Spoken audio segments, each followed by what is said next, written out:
Que la grâce et la paix vous soient données de la part de Dieu notre Père et de Jésus-Christ notre Seigneur. Amen. Le texte biblique de ce mardi 23 juin 2026 est tiré du livre de Josué au chapitre 2 du verset 1 au verset 24. Le thème de ce jour est le suivant: aide les serviteurs de Dieu dans leur mission. Prions. Seigneur notre Dieu, ouvre nos cœurs et nos intelligences à ta parole. Que ton Esprit Saint nous éclaire afin que nous comprenions ta volonté et que nous la mettions en pratique. Au nom de Jésus-Christ. Amen. Josué, chapitre 2, du verset 1 au verset 24. Du camp de Chittim, Josué, fils de Nun, envoie en secret 2 hommes pour chercher à connaître le pays et la ville de Jéricho. Les 2 espions arrivent à Jéricho et ils vont passer la nuit dans la maison d'une prostituée appelée Rahab. Quelqu'un dit au roi de Jéricho: des Israélites sont arrivés cette nuit dans la ville pour chercher à connaître le pays. Alors le roi envoie des gens dire à Rahab: les hommes qui sont entrés chez toi sont venus pour chercher à connaître tout le pays. Fais-les sortir. Rahab emmène les 2 hommes et elle les cache. Puis elle répond: oui, des hommes sont venus chez moi, mais je ne savais pas d'où ils étaient. Ils sont repartis à la tombée de la nuit, au moment où on allait fermer la porte de la ville. Je ne sais pas où ils sont allés, mais si vous vous dépêchez, vous pourrez les rattraper. En réalité, elle les a fait monter sur la terrasse de sa maison et les a cachés sous des branches de lin rangées à cet endroit. Alors les envoyés du roi les poursuivent. Ils prennent la route vers les endroits où ils pourront traverser le fleuve Jourdain à pied. Dès qu'ils ont quitté Jéricho, on ferme la porte de la ville. Pendant ce temps, Rahab monte sur la terrasse de sa maison. Les 2 hommes ne dorment pas encore. Elle leur dit: je sais que le Seigneur vous a donné ce pays. Nous avons tellement peur que tous les habitants sont découragés à cause de vous. En effet, nous avons appris ceci: le Seigneur a séché la mer des roseaux devant vous quand vous êtes sortis d'Égypte. Ensuite, vous avez tué Sihon et Og, les 2 rois amorites qui vivaient à l'est du Jourdain, et vous avez détruit tout ce qu'ils possédaient. En entendant ces nouvelles, nous avons été complètement découragés. Personne ne se sent capable de vous résister, car le Seigneur votre Dieu est Dieu là-haut dans le ciel et ici-bas sur la terre.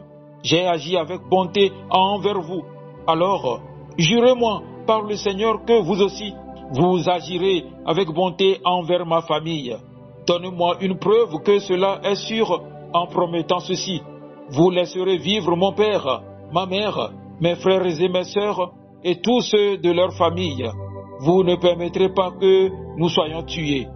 Les 2 Israélites lui répondent: nous le jurons sur notre vie, mais tu ne dois rien raconter de notre visite.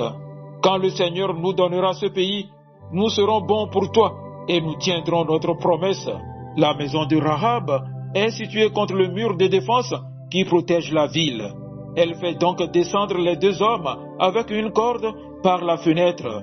Elle leur dit: allez vous cacher dans les collines pour fuir ceux qui vous cherchent. Restez là-bas pendant 3 jours jusqu'à ce qu'ils reviennent ici. Ensuite, vous pourrez continuer votre chemin. Les Israélites lui disent: nous respecterons le serment que tu nous as fait jurer. Voici ce que tu feras. Quand nous entrerons dans le pays, tu attacheras cette petite corde rouge à la fenêtre, là où nous allons descendre. Puis tu rassembleras dans ta maison ton père, ta mère, tes frères et toute ta famille. Si quelqu'un sort de chez toi, il sera seul responsable de sa mort, et nous ne serons pas coupables. Au contraire, si quelqu'un qui est avec toi dans ta maison est attaqué, c'est nous qui serons responsables de sa mort. Mais si tu racontes notre visite, nous ne serons plus liés par le serment que tu nous as fait jurer. Rahab répond: je suis d'accord. Puis elle fait partir les 2 hommes. Après leur départ, elle attache la corde rouge à sa fenêtre. Les 2 espions vont dans les collines. Ils se cachent là 3 jours. Pendant ce temps, les envoyés du roi les poursuivent. Ils les cherchent partout sans les trouver. Ces hommes reviennent donc à Jéricho. Alors les espions quittent leur cachette et ils descendent des collines. Ils traversent le Jourdain et ils reviennent auprès de Josué, fils de Nun. Ils lui racontent tout ce qui leur est arrivé. Ils disent, c'est sûr, le Seigneur nous a livré tout le pays.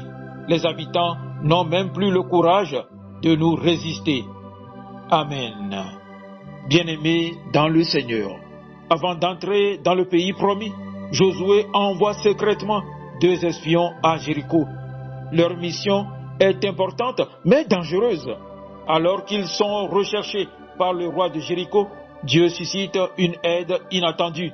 Rahab, cette femme étrangère au peuple d'Israël et méprisée par la société, va pourtant jouer un rôle déterminant dans l'accomplissement du plan de Dieu. Ce qui motive son action apparaît dans cette déclaration remarquable. Je le sais, l'Éternel vous a donné ce pays. Cette parole est surprenante. Jéricho est encore debout, ses murailles sont intactes et Israël n'a pas encore remporté la moindre bataille dans le pays. Pourtant, Rahab parle de la victoire comme d'une réalité déjà acquise. Elle a entendu ce que Dieu avait fait pour Israël. Elle a reconnu sa souveraineté et elle a cru à ses promesses. Sa foi lui a permis de voir ce que les autres habitants de Jéricho refusaient de voir. Dieu était à l'œuvre. C'est cette conviction qui l'a poussé à aider les serviteurs de Dieu. Rahab ne s'est pas contentée de croire intérieurement. Elle a agi. Elle a accueilli les espions, les a cachés et leur a permis d'échapper à leurs poursuivants. En les aidant, elle a pris des risques considérables. Si elle avait été découverte, elle aurait pu payer son geste de sa vie. Mais sa foi était plus forte que sa peur. Ainsi, Rahab nous enseigne que ceux qui soutiennent les serviteurs de Dieu sont souvent ceux qui croient fermement à l'œuvre de Dieu. Lorsque nous sommes convaincus que Dieu agit, nous trouvons la force de nous engager à ses côtés. La foi authentique produit toujours des actes concrets.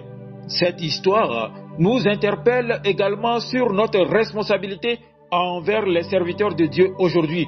Nous ne sommes peut-être pas tous appelés à partir en mission, à prêcher ou à diriger, mais nous pouvons tous participer à l'œuvre de Dieu en soutenant ce qu'il envoie.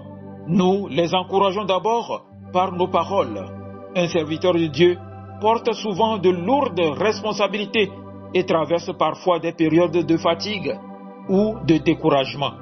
Une parole de reconnaissance, un témoignage d'encouragement ou une simple marque de soutien peuvent fortifier son cœur et renouveler son zèle. Nous les soutenons aussi par nos prières. Derrière chaque ministère fructueux se trouve souvent un peuple qui intercède fidèlement.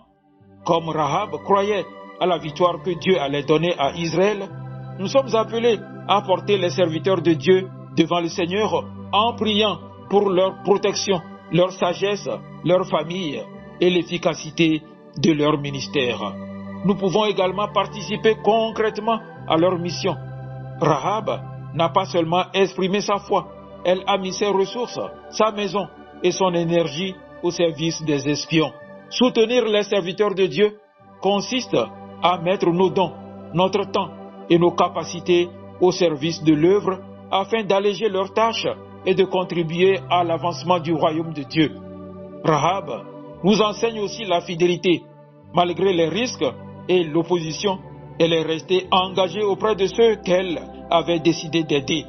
Les serviteurs de Dieu ont besoin de collaborateurs fidèles, présents non seulement dans les moments de succès, mais également dans les temps d'épreuve. Enfin, le plus bel encouragement que Rahab ait offert aux espions est sans doute cette parole de foi. Je le sais, l'Éternel vous a donné ce pays. Alors qu'ils se trouvaient en territoire ennemi, ils ont rencontré une femme qui croyait déjà à la victoire de Dieu. Quel encouragement pour leur mission! Aujourd'hui encore, les serviteurs de Dieu ont besoin de rencontrer des hommes et des femmes qui croient avec eux aux promesses de Dieu, qui voient au-delà des difficultés présentes et qui rappellent que Dieu demeure fidèle à sa parole.